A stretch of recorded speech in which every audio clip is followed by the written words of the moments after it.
우리나라가 양궁을 세계에서 제일 잘하잖아요. 예, 금메달 1개 이상씩은 꼭 땄고 올해는 5개나 땄다고 해요. 그럼 우리가 이렇게 양궁을 잘하는 비결이 이렇게 뭐겠어요? 예. 그러니까 늘 이렇게 그 실전에서 일어날 수 있는 모든 상황들을 만들어 놓고 바람과 날씨, 태풍, 찌는 듯한 더위, 추위 이렇게 똑같이 만들어 놓고 훈련을 한다는 거죠. 그래서 나 자신과의 싸움에서 이겨야 상대방도 이길 수 있다고 그래요. 양궁만 그렇겠습니까? 모든 일이 다 그래요. 훈련이 제일 중요한데 큐티도 그렇죠. 평소 들어둔 말씀과 적용한 말씀이 있어야 진짜 사건이 왔을 때 말씀으로 이길 수 있는 거예요. 그래서 보니까 여전한 방식은 하여튼 최강의 훈련이더라고요. 오늘 죽음을 앞둔 엘리사가 요아스 왕에게 구원의 화살을 쏘라고 명령하는데요. 우리 인생 관역은 구원의 화살로 쏴야 구원을 받는 줄 믿습니다. 오늘 추석을 맞아서 구원의 화살, 쏴야 하는 구원의 화살에 대해서 이제 또 띵크를 좀 해보겠습니다. 구원의 화살 첫 번째는 느밧의 아들 여로보암의 죄에 대해 쏘아야 합니다. 10절부터 읽습니다. 유다의 왕 요아스의 제37년에 요아스의 아들 요아스가 사마리아에서 이스라엘 왕이 되어 16년간 다스리며 여호와께서 보시기에 악을 행하여 이스라엘에게 범죄하게 한 느밧의 아들 여로보암의 모든 죄에서 떠나지 아니하고 그 가운데 행하였더라. 요아스의 남은 사적과 행한 모든 일과 유다 왕 아마샤와 싸운 그의 업적은 이스라엘 왕 역대 지략에 기록되지 아니하였느냐. 요아스가 그의 조상들과 함께 잠에 이스라엘 왕들과 함께 사마리아에 장사되고 여로보암이 그 자리에 앉으니라. 남쪽에도 북쪽에도 요아스 왕이 있네요. 헷갈리지 마시기 바래요. 37년에 이스라엘 왕이 됐으니까 한 3년 정도는 남북의 요아스라는 이름이 이게 동시에 있었네요. 북쪽의 요아스 또한 아버지 여호아하스처럼 한 일이라고 여호와께서 보시기에 악을 행했다가 또 나옵니다. 이제 한 가지 아마샤와 싸운 일은 다음에 다시 언급하겠어요. 왕들마다 이렇게 따랐다 하면 여로보암이고 떠나지 아니했다 하면 금송아지인데 정말 듣기도 징그럽지 않아요? 읽어보지 않아서 모르시죠? 그러시는 게 아니에요. 지금 열왕기상부터 얼마나 많이 반복했는데. 그러니까 하나님도 이거를 알면서 줄창 반복을 하시는 거예요. 여호와 보시기에 악을 행했다고. 근데 지난주에도 나왔는데 또 나왔잖아요. 그죠? 그러니까 오늘 우리 또 생각해 봐야 돼요. 띵크를 해봐야 돼요. 하나님 보시기에 악한 게 뭔가. 그것은 하나님 말씀을 듣지 않는 영적인 것이고, 사람 보기 악한 거는 이제 도덕적인 것이에요. 즉 끊임없는 옳고 그름인 것입니다.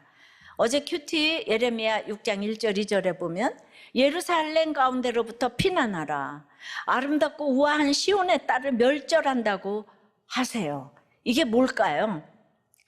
어제 우리 초원님은 어려서부터 이 오선 국회의원에 또 유명한 장로님, 권사님 가정에서 선민의식으로 대대로 5월 20 가운데 사셨다고 합니다. 이분이 또 교수님이잖아요. 그죠? 그러니까 저절로 목적지향적인 삶과 가족 우상이 여호와 보시기에 악한 것이지만 아직도 인정이 안 되는 것이 있다고. 근데 그 예루살렘 가운데로부터 도망가라고 하신다고 적용을 하셨지만은 이게 모두가 아름다워 보이지만 그 속은 별인생이 이제 없다고 나눠주셨어요. 그럼에도 그 선민의식이 너무 강해서 아직도 별인생이라고 생각하신다는 거예요. 왜냐하면 사실 그 남한테 말하지 다들 얘기를 하지 않겠죠. 다 이제 자녀들의 문제가 많았어도 큰 자녀는 미국 유명 대학의 교수지. 또 아들은 헌법재판소에 헌법 연구관이죠. 또 최고의 또 대학을 나왔죠. 이러니까 별 인생이라고 생각하지 않겠어요? 근데 이 얘기를 안 할 건데 이제 우리들 교회 와서 자녀들 얘기를 다 한 거죠. 얼마나 힘들었는지. 그럼에도 너무나 대단해 보이니까 구속사가 권사님은 잘 깨달아지는데 장로님은 덜 깨달아져요. 예, 이것이 문제예요. 예, 그래도 저한테 이런 얘기를 듣고 가니까 얼마나 은혜예요, 그죠? 자, 청년부에서 남자와 여자면 믿음만 있으면 결혼해라. 그래서 결혼하면 그 믿음으로 다 잘 살면 좋겠는데 참으로 많이들 삐그덕거립니다. 게다가 믿음보다 뭐 외모, 또 뭐 스펙, 돈, 뭐 이렇게 결혼하면 이제 문제가 더 심각합니다. 이때는 부모들이 중심을 딱 잡아줘야 하는데 부모들도 흔들리는 분들이 있더라고요. 이번 주도 얼마나 무섭게 싸우는지.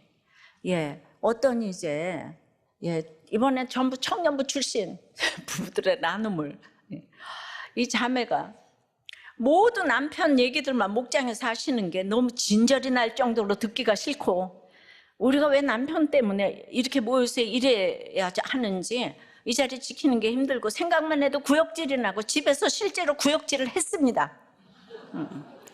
여자 목장도 부부 목장도 늘 쓴소리 듣는 건 저뿐이고 남편한테 처방하는 사람 아무도 없네요. 수협에도 그래서 가기 싫어요. 무슨 여자들 교화소도 아니고. 우리도 교회 떠나고 싶네요. 지긋지긋해요. 그런데 그래도 이걸 목장에 가서 다 얘기했다는 게 어디예요.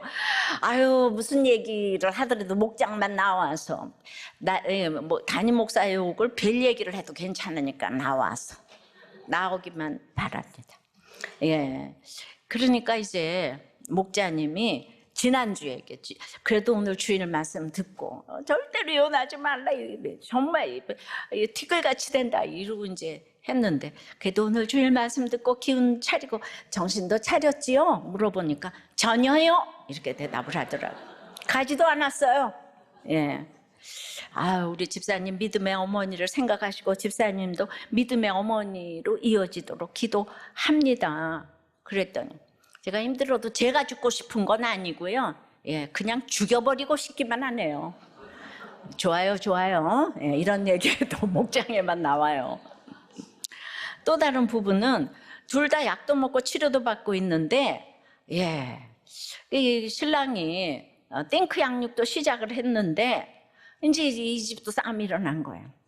그러니까 부목장 목자가 시아버지 목자님에게 제가 연락을 했더니 그 시아버지 목자님이 그동안 달래주다가 이제 지들 인생이라면서 모르겠다고 했다는 거예요. 우리 시아버지 목자님 그러는 게 아니에요. 여기도 얼마나 싸우는 걸 우리가 말렸는지 모르는데 그 은공을 잊고 아들을 안 살리면 되겠어요? 주여. 그러니까 다들 참지 않고 말로 상처를 주니까, 또 한 부분은 그냥 아내가 유리컵을 던지니까 그걸 또 가만히 있을 사람이 어디서 그걸 보고 되던져가지고 이제 피가 나니까 막 경찰에 신고해서 조사받으러 가고. 자, 이런 충동적인 상태를 들으면 정말 이혼하는 것이 맞아 보여요. 내가 이러고 뭐 하려고 평생 사나, 이런 마음이 왜 안 들겠어요. 실제 글이도 말렸는데 이혼 서류를 접수한 부부가 있어요. 전부 다 그냥 007 작전을 짜서 법원 앞에서 다 기다려서 그날 말렸는데 그 다음날 접수시켰다고 그래요. 여러분, 사람이 보기에 악해도 그런 사람이 하나님 보시기에 택자라. 돌아오는 사람이 너무 많잖아요. 그러면 어떤 죄인이라도 하나님 보시기에 선한 것이에요. 그러니까 내가 옳은 것이 가장 큰 죄인 거예요. 구속사가 해석이 안 되면 당신이 옳다가 안 되기 때문에 그냥 날마다 그 인간 하면서 지겹게 상대방의 악만 나열하는 거예요. 구속사가 깨달아진 사람은 금세 다른 사람의 악을 나의 악으로 바꿔서 생각하는 거예요.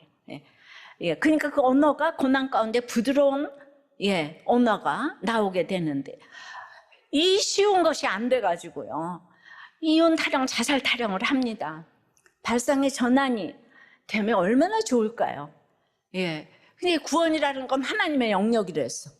그러니까 오늘 구원의 화살을 쏴야 되는데 죄인인 인생의 만남은요 결국 행복할 수 없어요. 그래서 이렇게 막 집어 던지고 막 욕하고 이래서 이혼을 한다면 이혼하고 나서 이혼의 굴레가 하나 더 씌워져서 더 힘들어요. 예. 해석이 안 된 채로 이혼하면 안 돼요. 그러니까 이거를요 모두 달려들어서 막아야 해요. 어린아이들이잖아요, 그죠? 지금 철이 없어서 그래요. 예, 이걸 안 막으시면 교회가 여호와 보시기에 악한 거예요. 안 막는 여러분들은 다 사형감이에요.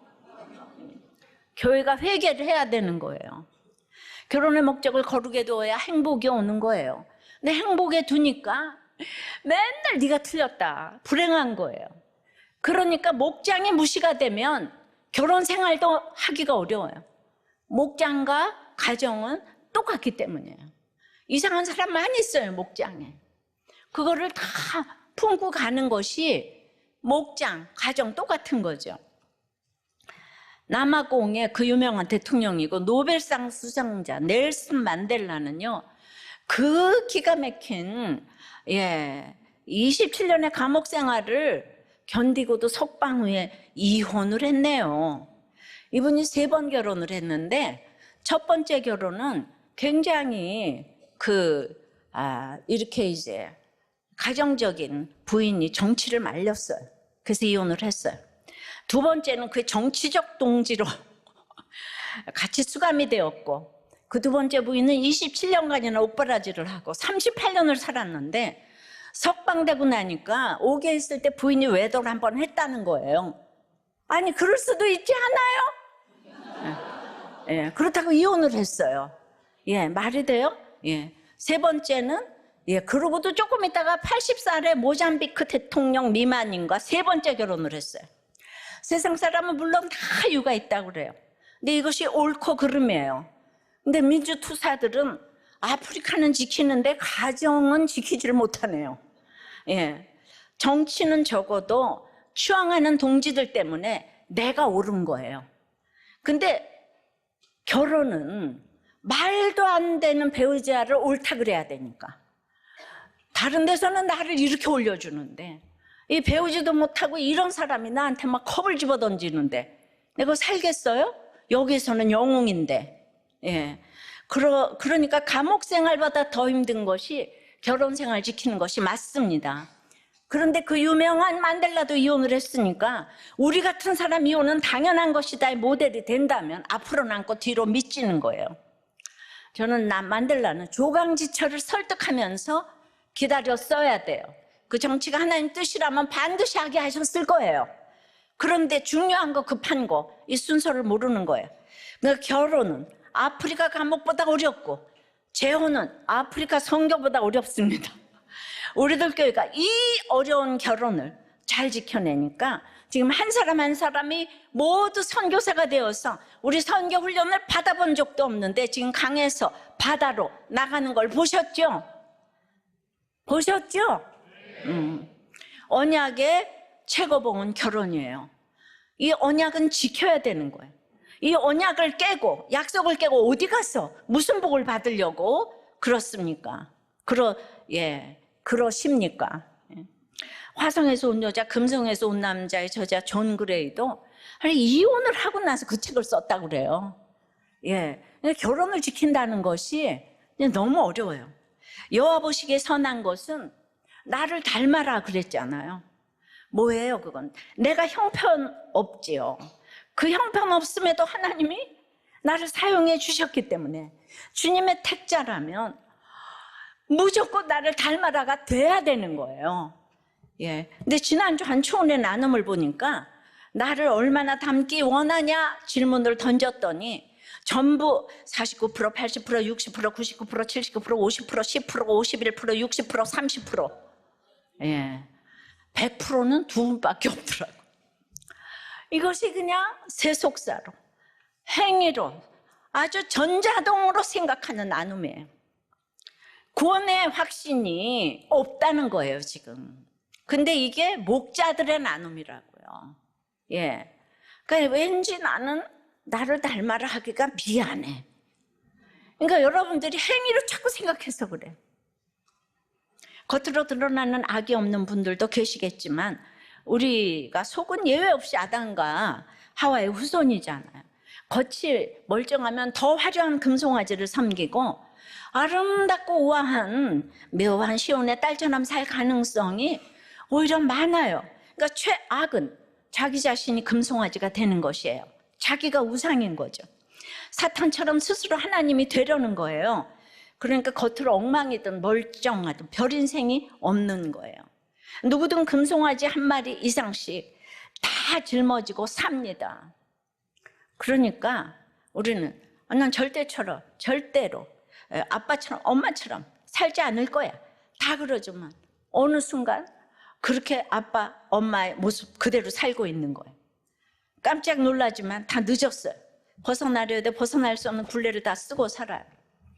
이렇게 북이스라엘의 대가 이어져도 세대가 변천해도 심지어는 왕조가 바뀌는 과정 속에서도 여로보암의 죄악을 근절하지 못했어요. 이 죄악의 뿌리가 얼마나 깊은지, 이 죄악을 그럼 북이스라엘에 처음 유입시킨 여로보암 왕가가 어떻게 되었는지를 보여주는 것이 열왕기서라고 했잖아요. 열왕기상 14장 9절 10절 쭉 보면은 그와 그 가문은 하나님의 심판을 받아 매인자나 노인자나 다 끊겨지고 거름더미를 쓸어버린 것이 말갛게 쓸어버린다고 했어요. 예. 그러니까 여로보암 가문만이 아니라 그 위에 바사의 집, 오므리의 집, 예후의 집에도 똑같이 심판이 임한 거예요. 궁극적으로 북이스라엘 전체가 하나님의 진노의 심판 아래 소멸될 것임을 미리 얘기해 주셨어요. 그런데 겉으로 보는 그 금송아지가 너무 좋아 보이는 이게 무언심이에요. 고달픈 수고예요. 근데 우리가 다 똑같이 요아스고 요아스예요. 똑같아. 우리 슬픈 인생이에요. 이렇게 우리에게 왕마다 여로보암의 죄를 따랐다 반복하시는 것은 그만큼 돌아오라는 하나님의 애통한 사인인 거예요. 왜 같은 말을 성경에 매주일 하겠어요? 너희는 여로보암의 금송아지 길을 가면 망한다. 그래도 귀뚱으로도 안 듣고 여전히 따라가고 떠나지 않으니까 하나님이 창자가 끊어지는 거예요. 그냥 오늘 퀼티 예레미야 말씀처럼 우리는 남과 북 전부 말씀을 안 들어. 북이스라엘이 멸망했는데 남유다도 또 안 들어. 예, 여러분 북이스라엘에 교회가 없었겠어요? 예, 전부 금송아지 찬양하는 교회만 있는 거잖아요. 북이스라엘에. 적용 질문이에요. 다 함께 싫었지만 닮아 있는 부모의 모습이 있습니까? 하나님의 애통이 얼마나 체울이 되십니까? 부부간에, 가족간에 혹은 목장에서, 회사에서 나는 옳고 당신이 틀렸다를 누가 가장 많이 합니까? 그리고 이번에 얼마나 했어요? 아무리 설교를 해도 한 주간도 나는 맞고 너는 틀렸기 때문에 싸우고 지금 이 자리에 와서 앉아있잖아. 그냥 그게 우리 아무리 반복 하나님 반복 하셔도 맨날 나는 맞고 넌 틀렸어. 그냥 나는 맞고 엄마가 틀렸어. 당신이 틀렸어. 이것 때문에 우리 다 죽어요. 죽어. 자, 구원의 화살은 첫째로 뭐예요? 느바세 아들 여로보암의 죄에 대해서 써야 돼. 두 번째는 그래도 눈물을 흘려야 합니다. 오늘 요아스도 특별한 게 없어요. 북이스라엘의 악한 왕 중 한 사람일 뿐이에요. 다른 왕들과 똑같은 공식에 따라서 무덤에 묻힙니다. 그런데 그를 특별하게 만든 사건이 하나 있어요. 14절입니다. 엘리사가 죽을 병이 들매 이스라엘의 왕 요아스가 그에게로 내려와 자기 얼굴에 눈물을 흘리며 이르되 내 아버지여 내 아버지여 이스라엘의 병거와 마병이여 하며 남을 평생 도와주려고 살려준 그 엘리사도 죽을 병이 들 수가 있어요. 제가 날마다 덤으로 사는 인생이라서 주님 저 언제 데려가시나요? 라는 생각이 늘 있는데 아직까지 살아있어요. 엘리사가 마지막 등장했었을 때가 9장 1절이었는데요. 제자를 보내 예후에게 기름을 붓게 했죠. 그때로부터 40년이 넘게 지나가고 지금 80이 넘었어요. 40년 동안 선지자의 사명을 전심으로 감당했을 것인데 하나님은 그 일을 성경에 기록하지 않으셨어요. 중요하지 않아서도 아니고 잊으셨기 때문도 아니죠. 엘리사가 여전한 방식으로 변함없이, 그래서 오히려 이미 기록한 것 이상 더 기록할 필요가 없이 잘 살았기 때문이에요. 드러나지 않는 무대 뒤에서 묵묵히 사명을 수행했어요. 이런 사람이 진짜 하나님의 사람 아니겠습니까? 우리가 다 이런 하나님의 사람이 되면 좋겠어요. 그런데 이제 엘리야의 사명도 끝날 때가 되었어요. 그래서 다시 등장을 하는데 어떻게 죽는지 하나님이 우리에게 보여주시고 싶으신 거예요. 엘리사가 노안으로 죽게 되었다는 소식을 듣자 요아스가 엘리사에게로 내려옵니다.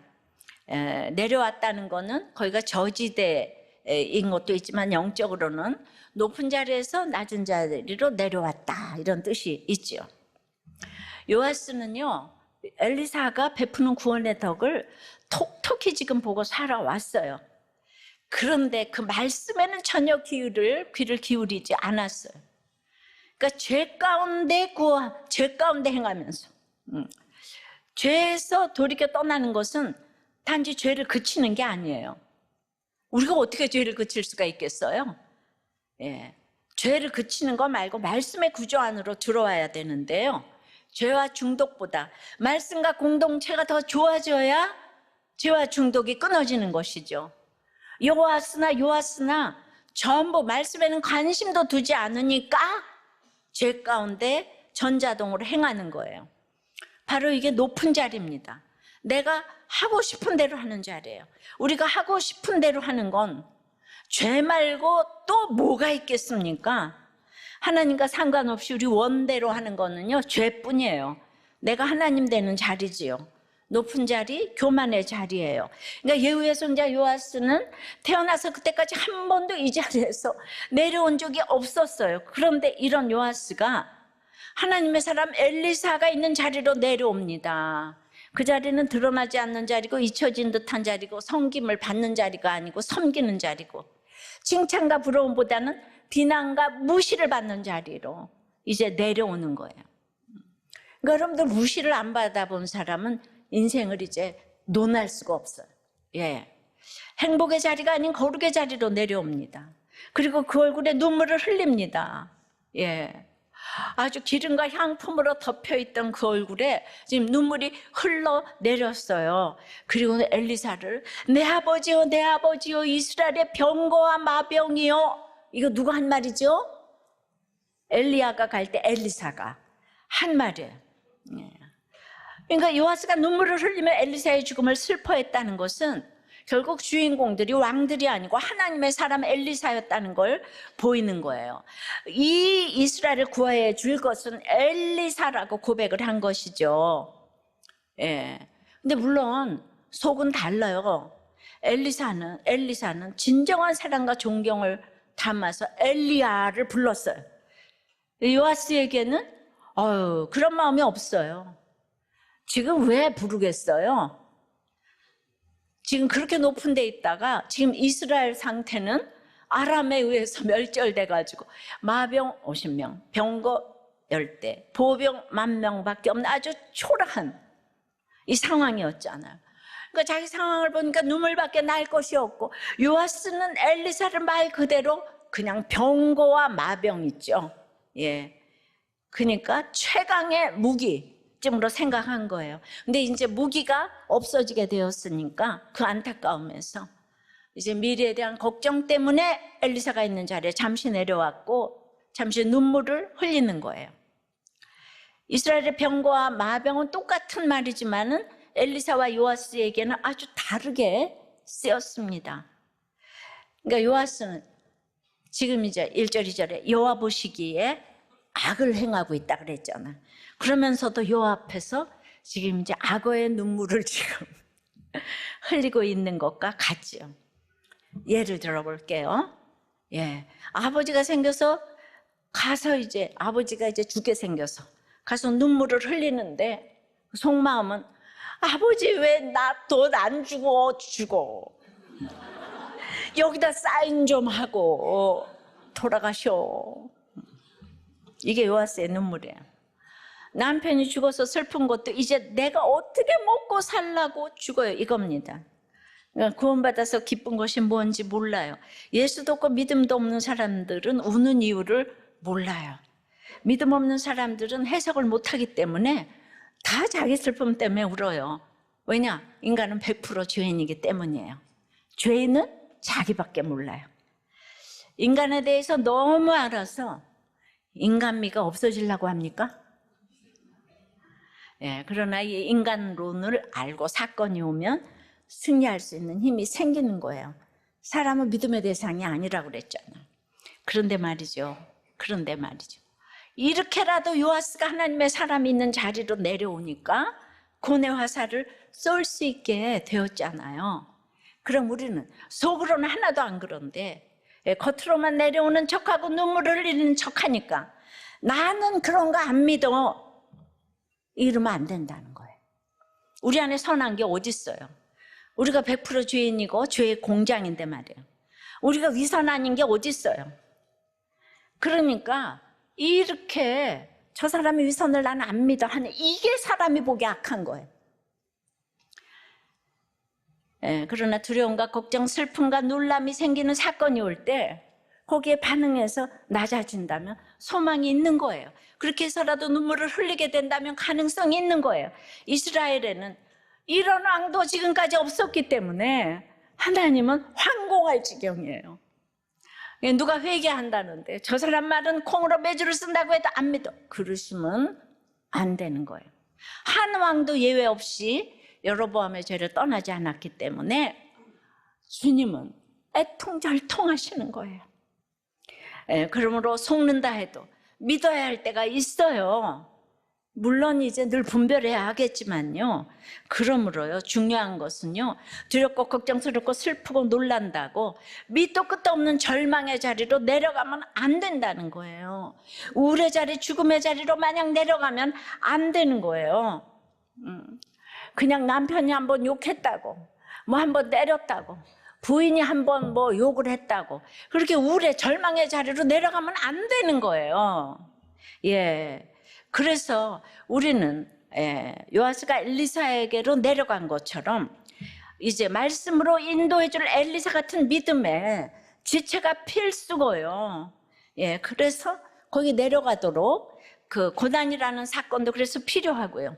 지금 두렵고 걱정스럽고 슬프고 놀랄 일이 생겼다면 말씀의 자리로 내려갈 기회인 줄 믿습니다.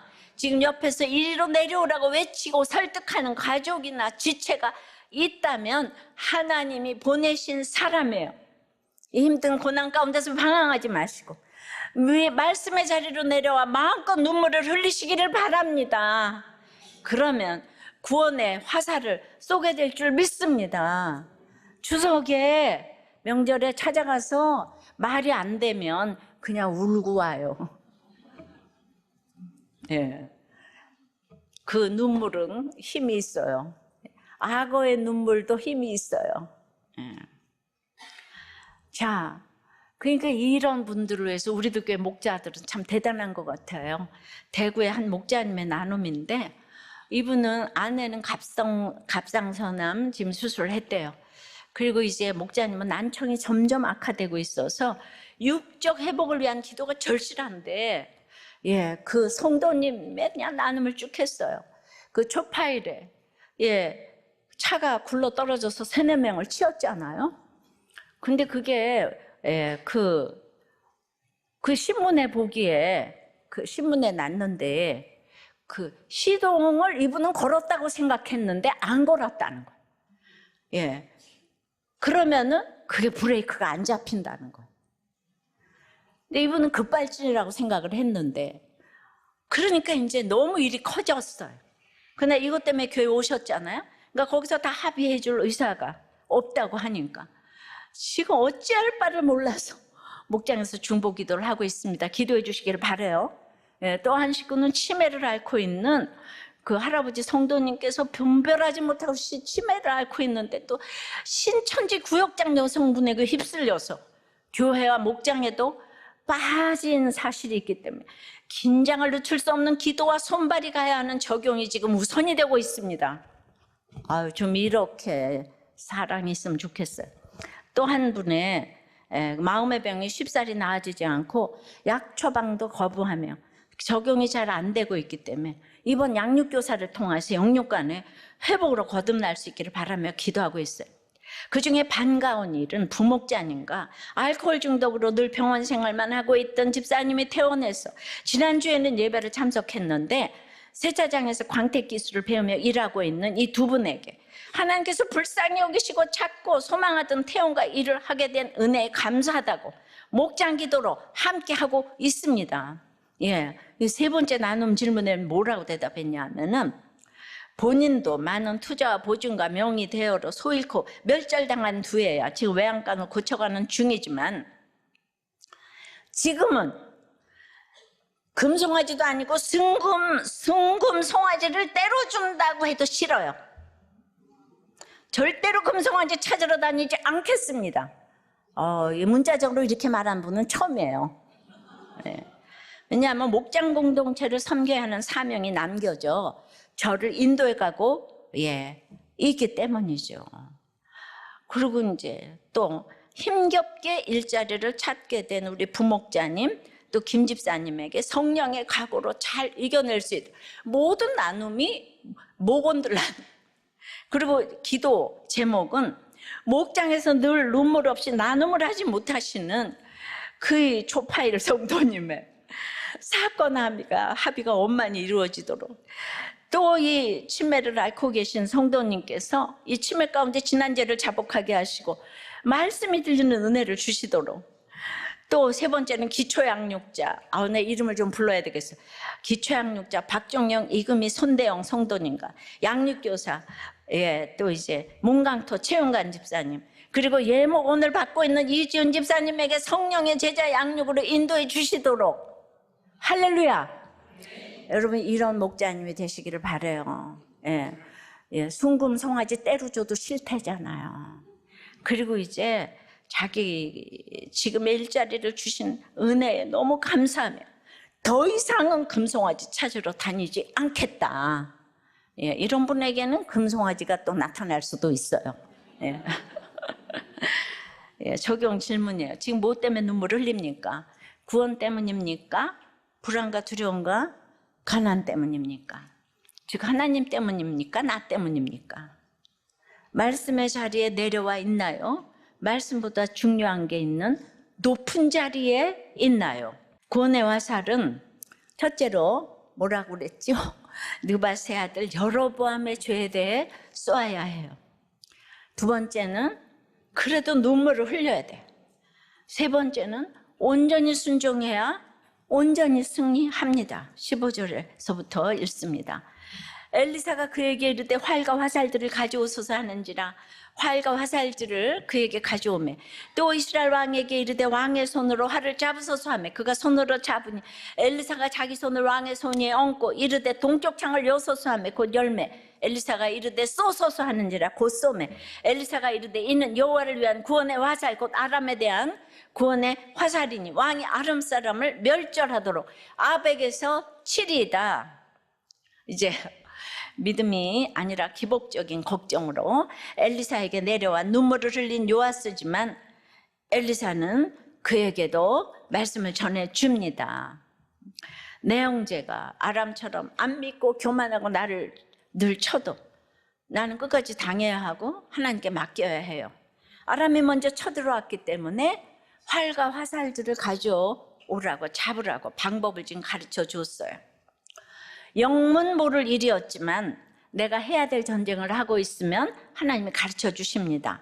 여기서 엘리사가 해줄 수 있는 것도 최소한의 요아스의 순종이 없이는 물리칠 수 없기 때문에 아람과의 전쟁에 무기를 갖추라는 이야기예요. 그러니까 요아스는 이때는 시키는 대로 가져오는 거예요. 엘리사는 이어서 손으로 활을 잡으라고 해요. 잡습니다. 또 왕의 손 위에 자기 손을 얹어요. 한글 성경은 이걸 안찰이라고 번역을 했어요. 안수하고 안찰하고 동쪽 창을 열라고 해요. 동쪽 창은 왜 그래요? 이스라엘에서 보면 아람은 동쪽에 있어요. 그러니까 내가 두려워하는 원수 대적을 향하여 창을 열라는 거예요. 그러니까 엘리사는 북이스라엘의 영적 나병을 위해 그래도 눈물 흘리는 요아스를 돕고자 하는 거예요. 이 마음 이해되십니까? 교회 오신 것만도 너무 감사한 성도들이 많아야 해요. 그들이 못 알아듣는다고 이상하다고 그러시면 안 돼요. 한 영혼으로 보셔야 돼. 예, 그러니까 이제 요아스는 그대로 동쪽 창을 또 열었어요. 활을 쏘라고 해요. 그대로 쏩니다.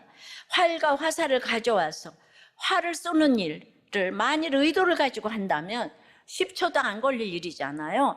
그런데 이 단순한 일을 엘리사는 한 컷 한 컷 잘게 쪼개서 명령을 하고 요아스는 그 명령대로 이행을 합니다.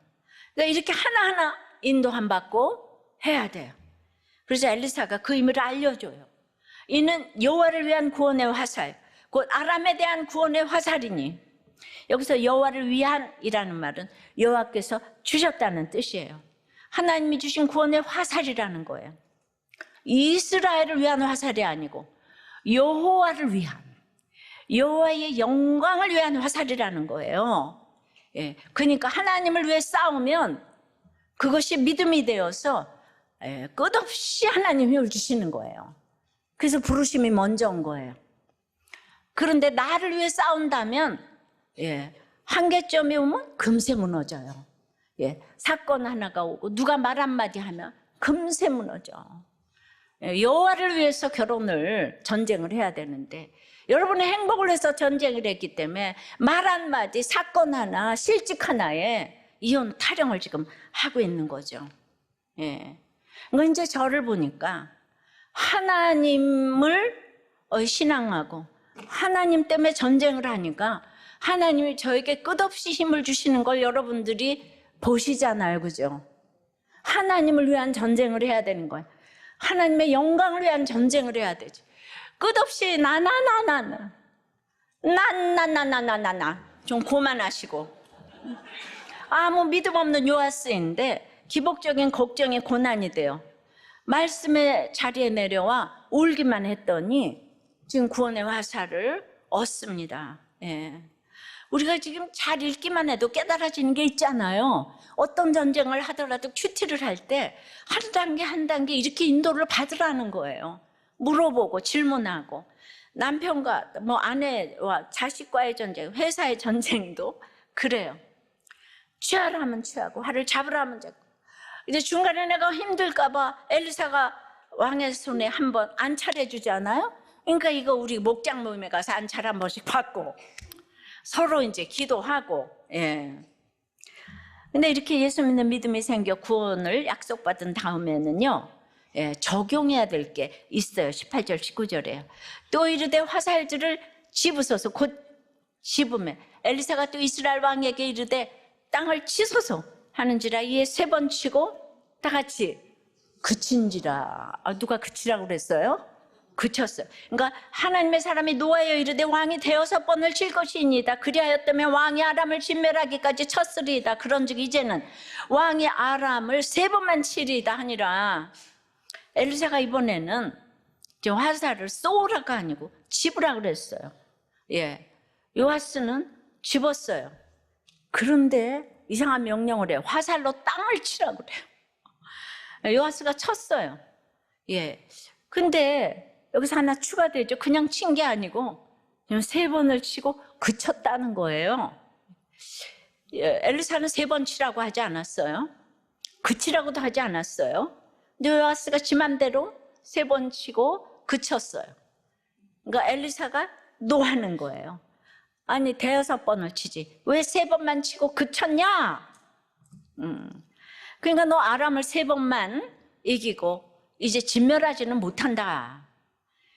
그럼 엘리사가 이상한가요? 뭐가 문제일까요? 요아스는 지금까지 아무리 사소한 행동이라도 엘리사가 말한 대로 순종을 했어요. 그런데 화살로 쏘라 했을 때는 그것이 늘 해왔던 대로 화살은 쏘라고 있는 거잖아요. 화살은. 근데 땅을 치라 그러니까 그 화살이 부러질 것 같잖아. 비싼 화살이. 땅을 치다가. 그러니까 자기 생각이 나왔어요, 지금. 그러니까 17절에 멸절하도록 치라고 그랬는데 그 아드칼레는 문자적으로 완성되기까지, 끝장이 날 때까지. 예. 그런데 이제 자기가 생각해 보니까 이게 뭐지? 이건 굉장히 비상식적이네. 여기 자기 생각이 들어갔어요. 그러니까 엘리사 말을 끝까지 지금 순종을 안 하는 거죠. 신용만 낸 것이에요. 자기가 생각하기에 엘리사가 틀렸어요. 그러니까 화를 이제 그만 쳐야 되겠어. 온전히 순종하지 않았어요. 온전히 순종하지 않았기 때문에 온전한 승리를 얻지 못합니다. 우리 적용이 그래요. 적용이 온전해야 영원 구원이라는 열매를 온전히 맺을 수 있잖아요. 여러분 목장에서 목자가 이렇게 온전히 순종해서 적용을 해야지. 큐티만 한다고 목장 식구들이 변하지 않아요. 큐티 목회를 한다고, 말씀만 설교를 한다고 변하지 않아요. 목사님이 적용을 하셔야죠. 그러니까 힘들다고 적당히 하고 하다 그치고 내 생각대로 이쯤이면 되겠지 하면 온전한 승리를 얻지 못한다는 거예요. 누구도 적용을 해야지 끝까지 가는 거예요. 3번만 하다 그치면 안 돼요. 적용이 힘든 거지, 그죠? 그러니까 지금 왔어요. 목사님인데 이혼한대요. 미국에서 메일이 왔는데 나는 어떻게 해야 되냐? 그런 목사님하고 이혼해야 됩니까? 그러니까 내 맘대로 그치는 거야. 여기 너무 비상식적이라서 이제 이혼해야 되는 거야. 그 온전한 순종이 뭐예요? 이거 어떤 정도나 크기로 생각하면 우리가 어떻게 온전한 순종을 할 수 있겠어요? 온전한 순종은요, 들은 말씀대로만 하는 거예요. 엘리사가 말하지 않은 것, 자기 생각대로 판단해서 3번만 치고 그쳤잖아요. 그러니까 넬슨 만델라가 이혼하는 게 자기 생각이 얼마나 많아. 하나님 말씀을 모르니까. 온전한 순종은 대단한 순종이 아니고 들은 말씀대로만 하는 거예요. 그럼 잘 들어야 되죠. 그냥 다른 게 아니고 오직 주님의 말씀을 들어야 하는데, 날마다 큐티하면서 이제 질문하고 구속사적으로 하나님 모시기에 악한 게 아니고 우리는 이제 구원의 시각으로 하루에 주신 말씀만큼 하루 순종하려고 읽어야지. 내가 큐티하면서 이건 하나님 틀렸잖아 이러시면 안 되잖아. 이 말씀이 틀렸네, 하나님도 그때 조르셨나 뭐 이러면서 온전한 순종을 주님이 받으시고 온전한 승리를 주시는 거예요. 적용 질문이에요. 시키는 걸 잘합니까? 시키는 대로 하는 걸 잘합니까? 내 생각과 달랐지만 말씀 그대로 해서 승리한 적이 있습니까? 이번 명절에 구원을 위해 적용해야 할 온전한 순종은 무엇입니까? 그러니까 이제 이게 뭔가 하면 우리들 교회도 우리 초창기에 요아스 같이 이렇게 요아스 같은 집사님이 처음에는 어찌나 말을 잘 듣는지 우리가 다 속아요. 근데 그분이 그 유명한 치과의사 주식 집사잖아요. 그분이 그때 대표 기도에서 뭐라고 기도를 하셨냐 하면, 하나님 지난주는 증권이 내려가서 너무 기도가 잘 되더니 어제 증권이 올라가니까 기도가 안 됩니다, 이런 말을 막 대표 기도로 나와서 하셨어요. 그러면서 인간이 이렇게 악하다고 최고 학부 나와서 하라는 것도 잘하고 홈페이지에도 너무 재밌게 글을 쓰시고 자기 얘기를 다 하니까 한쪽에는 증권 수식을 꼽아 보시면서 한쪽에는 이제 자판을 치는 거예요, 말씀. 부인 집사님은 남편 집사님만 생각하면 눈물이 앞을 가린다는 거예요. 근데 그분이 우리들 교회로 왔다고요. 기도도 열심히 하세요. 그분 주식을 못 끊어요. 제가 그분을 위해 얼마나 기도를 해야 할까요? 너무나 제 앞에서 말씀을 잘 듣는 거예요. 그런데 또 너무 말을 안 듣는 거예요. 맨날 잘 듣고 가서 맨날 주식을 해요. 그러니까 이분은 증권을 남들은 말 안 하고 하잖아요. 근데 이분은 내가 하니까 기도를 해달라는 거예요. 그러니까 거꾸로 돼서 주식이 조금 올라가면 믿음이 그냥 막 좋아져요. 그러니까 처음에 말을 다 잘 듣는 것 같은데 자꾸 주식이 안 되니까 이게 지겨워졌어요. 하나님은 굉장히 비상식적이야. 요아스가 꼭 그분 같아요. 예. 왕인데 엘리사가 하라니까 너무 잘 듣잖아요. 예. 늘 기도를, 주식을 위해서 기도를 부탁하니까 기도응답으로 주식이 폭망한 거죠. 기도를 부탁하니까 폭망한 거예요. 여러분 아무거나 기도 부탁하지 말아요. 주식 금송아지 짊어지고 인생이 고달프신 거예요. 제가 재수생 모임을 하니까 떨어진 김에 몇 달은 다 해요. 예. 그래서 이제 재수생 모임에 온 것도 기가 막힌데 그 다음에 큐티 좀 써볼까? 써봅니다. 그 다음에 좀 나눠볼까? 예, 나눕니다. 그 다음에는 말씀대로 좀 기도해 볼래? 그때부터 막 지겹기 시작합니다. 예. 그러니까 재수한 아이들은 몇 달은 하는데 붙은 아이들은 처음부터 신경질이 나요. 왜 나보고 큐티를 하라 그러나. 예. 이 3번 치고 그치는 거예요. 그러니까 3번 치다가 눈에 보이는 게 없으니까 딱 그쳐요. 그거야말로 살 길인데 다들 큐티 4-5달 하다가 합리화하면서 이제 큐티도 하고 술도 마시고 또 큐티도 하고 증권도 열심히 하고 하나님 말씀을 보다가 다 이제 그 다음에 다 이제 그치는 거예요. 결국 이분의 20년의 결론은 무엇일까요? 유명한 학교를 나와서 유학까지 갔다 오신 의사 선생님께서 집도 말아드시고 병원도 말아드시고 그래도 의사가 돼서 굶지는 않고 페이닥터로 일을 하시네요. 정말 의사가 좋은 건지 나쁜 건지 모르겠네요. 그래도 21년 동안 교회를 나오십니다. 이 제 얘기를 다 듣고 나오세요. 그리고 아들, 딸 모두 신결혼했습니다. 예. 이런 분도 있어요. 요새 보니까 아들 부부도 싸우대요. 예. 여러분, 이러면서 21년 동안 이혼이 거의 없다는 것이 믿어지세요? 예. 저는 매주일 이런 사람들 보고를 듣고 정말 제가 창자가 끊어져요. 이혼을 말리려고 아주 그냥 아주 거꾸로 정말 삭가닥지를 진짜 할 정도로 정말 애통절통 합니다. 그런데 청문회에서 보니까 동성애를 찬성하면서 그렇게 무섭게 질문하는 국회의원들이 모두 목사들, 예전 전도사님들인데 내가 예수 믿는데 이러면서 그렇게 조롱을 하는 거예요. 우리나라가 지금 잘 사라졌다고 그러더니 지금 10위권에 들어가서 완전 지금 기독교를 국회에서 조롱하고 있어요. 그러니까 이제 요아스가 따로 있는 것이 아닙니다. 말씀을 맺어요. 구원의 화살은 느밧의 아들 여로보암의 죄에 대해 쏴야 해요. 그러니까 이게 뭐예요? 여호와 보시기에 악한 것은 내가 옳다는 거예요. 이 세상에 가장 큰 죄는 내가 옳다예요. 그러니까 훌륭하고 선한 사람들이 내가 옳다가 되지 않겠어요? 내가 옳기에 억울해서 가출하고 외도하고 이혼하고 다 죽고자 하고 남을 정죄합니다. 그래도 눈물을 흘려야 합니다. 눈물을 흘려서 말씀의 자리로 내려가야 해요.